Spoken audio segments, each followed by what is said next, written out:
这件事我看很有蹊跷。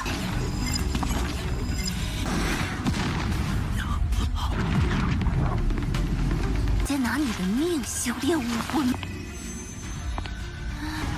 变异武魂吗？ Halo semuanya, bagaimana nih kabar kalian? Semoga kalian dalam keadaan baik-baik saja, sehat selalu, serta dilancarkan rezekinya. Amin. Pada kesempatan kali ini, kita akanlah melanjutkan Soulland 2, tepatnya untuk episode terbaru. Bagi yang belum nonton, untuklah di part sebelumnya, linknya ada di deskripsi, telah Mimin cantumkan ya. Untuk episode kali ini ya sudah pasti misi penyelamatan para generasi muda yang telah ditahan oleh kerajaan Ryu. Dan juga kita akan melihat beberapa kemampuan terbaru dari Yu Hao itu sendiri guys. Kalau begitu langsung saja kita masuk ke dalam ceritanya. Sedangkan Su Tianran marah besar kepada pasukan garis pertahanan di perbatasan. Bisa-bisanya mereka begitu sangatlah lengah, membuat sebagian besar senjata jiwa mereka hancur total. Padahal yang menyerangnya hanyalah beberapa orang saja yang berasal dari Akademi Shrek. Alhasil, dia mengundang beberapa master untuklah mendiskusikan ini. Dan juga untuk si Jeruk yang kini dipanggil sebagai Sang Ratu, dimintai pendapat oleh Su Tianran. Si Jeruk ya merasa sepertinya ada yang aneh dari penyerangan tersebut. Dia yakin dari serangan mendadak sebelumnya yang dikerahkan oleh beberapa prajurit tingkat tinggi, sepertinya memang ada maksud terselubung. Su Tianran meminta penjelasan dengan begitu detail. Dia menjelaskan semuanya. Untuk penyerangan sebelumnya berasal dari master tertinggi di Akademi Shrek dan mereka menyerangnya secara terorganisir. Bahkan dari serangan-serangan tersebut saja hanyalah mengincar beberapa senjata jiwa. Layaknya seperti pengalihan perhatian saja. Dari penjelasan tersebut, membuat Su Tianran merasa tampaknya para master dari Akademi Shrek hanyalah sebuah pengalihan isu saja. Sementara itu, untuk pasukan dari Yu Hao, mereka yang sedanglah menyamar menjadi warga Kekaisaran Ryu juga inginlah memasuki ke dalam kota. Tetapi penjagaannya begitu sangatlah ketat. Mereka haruslah diperiksa terlebih dahulu. Meskipun ya mereka sudahlah merencanakan terlebih dahulu agarlah beberapa senjata pemandu jiwa ini tidaklah mendeteksi mereka. Namun tetap saja Dakdikdukser, jika ketahuan maka semua masalah ini akanlah bertambah besar. Betul guys. Dan mereka juga telah mendapati kabar. Hanya manusia biasa atau orang yang tidak memiliki kekuatan jiwa diperbolehkan untuklah masuk. Sekalinya mereka terdeteksi dengan kekuatan jiwa, maka mereka akan langsung ditahan dan dikeluarkan dari Kekaisaran Ryu. Dan ketika mereka berada di depan gerbang pemeriksaan, mereka juga sedikitlah ketar-ketir ya. Sayangnya, rencana mereka tidak sesuai rencana, adanya melenceng sedikit. Seharusnya senior Chaito lah yang terlebih dahulu untuk melewati gerbang pemeriksaan. Tetapi ada salah satu penjaga di sana yang mencurigai gerak-gerik dari Nancucu. Dia pun disuruh untuk menjadi orang pertama. Alhasil, dia pun berjalan sembari ketar-ketir.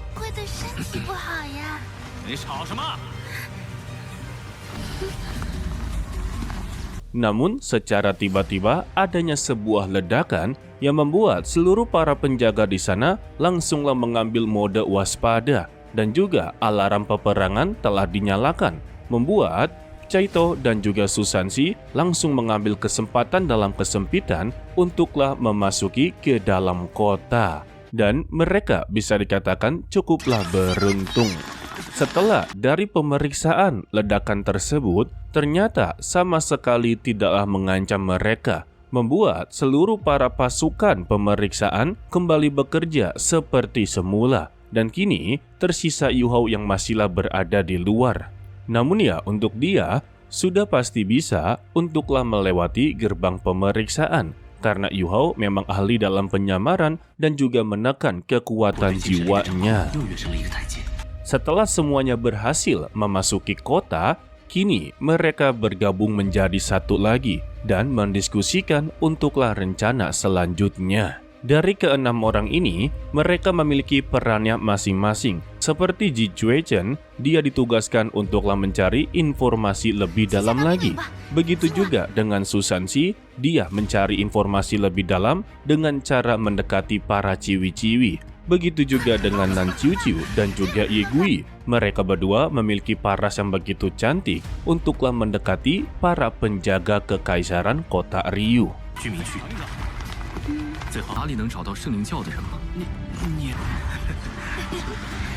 Sedangkan ya, untuk Yu Hao sendiri, dia menggunakan mata pendeteksinya untuklah berkeliling di kota. Dengan begini, dia akanlah bisa melihat semua struktur bangunan dari kota Ryu. Dan pada malam harinya, mereka semua telah berkumpul menjadi satu. Tetapi tidak untuklah Yu Hao. Dia masihlah tertarik dengan satu hal, yaitu kota dunia bawah pada malam hari. Dia pun langsunglah menuju ke tempat tersebut. Sedangkan ya untuk teman-temannya mempertanyakan mengapa Yu Hao belumlah kembali sama sekali. Secara tidak disengaja, di dalam perjalanan, Yu Hao bertemu dengan seseorang yang tidak sengaja menjatuhkan salah satu barang yang begitu berharga, yaitu plat identitasnya. Tanpa basa-basi, Yu Hao langsunglah mengambilnya dan mengikutinya dari belakang. Setibanya, sosok tersebut memasuki sebuah gedung, Yu Hao juga mengikutinya dari belakang. Ketika berada di dalam, ternyata itu adalah sebuah kedai makanan, tetapi berisikan orang-orang yang begitu sangatlah aneh, sebut saja sebagai anomali. Mereka semua memperhatikan Yu Hao dengan begitu tajam. Tetapi ya, Yu Hao sama sekali tidak mempedulikan mereka. Yang ternyata, ruang makanan tersebut hanyalah sebuah pengalian saja, utamanya berada di dalam. Ketika dia melewati ruangan makanan, Yu Hao langsunglah mengintip dan melihat apa yang sedang terjadi di dalam. Dirinya dibuat begitu sangatlah terkejut.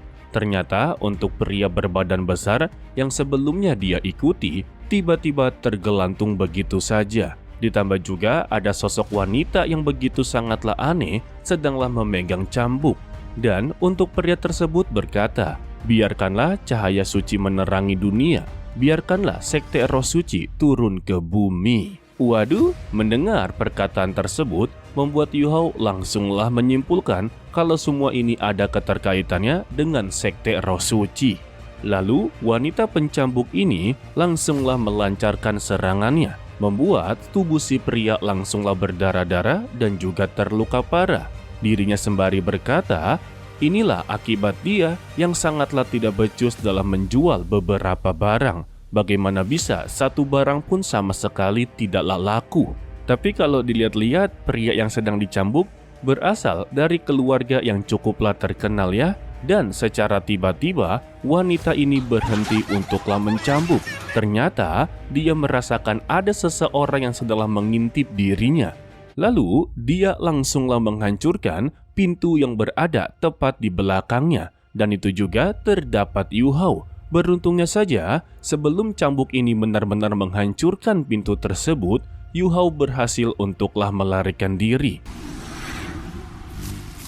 Karena sudah ketahuan juga, Yu Hao langsunglah buru-buru untuk kembali ke teman-temannya dengan beralasan jika dia bertarung di sini pasti akanlah menarik perhatian pasukan dari sekte roh suci. Jadi ya, dia haruslah memancingnya ke tempat yang aman terlebih dahulu, barulah untuk menghadapi dia secara langsung. Sayangnya, karena keberadaan dari Yu Hao berhasil diketahui, dia juga langsunglah dikejar. Wanita ini mengancam kepada Yu Hao, jika dia terus berlari, maka itu percuma saja. Alhasil, mereka berdua main kejar-kejaran. Tetapi ya, yang tidak diketahui oleh wanita pencambuk ini, kalau Yu Hao sedanglah menggiring dia ke tempat yang lebih aman lagi, guys. Dari pengejaran tersebutlah, akhirnya Yu Hao berhasil menggiring wanita ini ke tempat yang lebih jauh dan juga lebih aman, agarlah dia bisa menginterogasi cukup lama. Lalu Yu Hao mempertanyakan kepada beliau, katakan padaku di mana para sandera dari sekte-sekte yang telah mereka tahan. Dan untuk si wanita ini akhirnya menyadari dia sengaja memancingnya ke sini agarlah dia bisa untuk leluasa bertarung dengannya tanpa adanya halangan. Dan jawaban dari Yu Hao yaitu mengeluarkan 5 cincin jiwanya. Hal ini membuat si wanita tersebut langsunglah tertawa terbahak-bahak. Dia meremehkan kemampuan dari Yu Hao karena hanya berada di 5 cincin jiwa saja, tetapi sudah begitu berani untuklah memancing dia dalam pertarungan seperti ini. Alhasil, dia juga memperlihatkan kekuatan cincinnya yang lebih hebat daripada Yu Hao. Tetapi ya, ini semua rencana dari Yu Hao. Dia sudahlah terpancing, dan kini kesempatan untuk Yu Hao kembali untuklah bersandiwara. Seakan-akan dia ketakutan kepada wanita pecambuk ini. Dan benar saja, rencana dari Yu Hao berjalan lancar. Dia melihat kalau Yu Hao ketakutan, akhirnya mengeluarkan kekuatan jiwa mutannya. Yang dimana jiwanya ini sekali meraung, bisalah mengendalikan jiwa seseorang dengan begitu mudah. Dan Yu Hao sengaja untuklah menutup matanya serta menutup telinganya agarlah dia tidak terkena dampak tersebut. Sedangkan untuk si wanita ini menganggap kalau dia telah menang dalam pertarungan.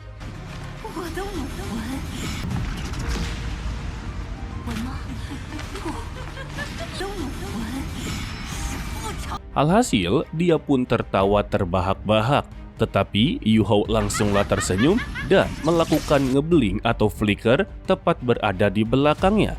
Dan dia langsunglah mengeluarkan kekuatan sinar yang memasuki kepala dari sang wanita tersebut. Namun ini barulah tahap permulaan. Si wanita pencambuk ini menjadi begitu kesal mengapa dia bisalah bergerak di depan jiwa mutannya.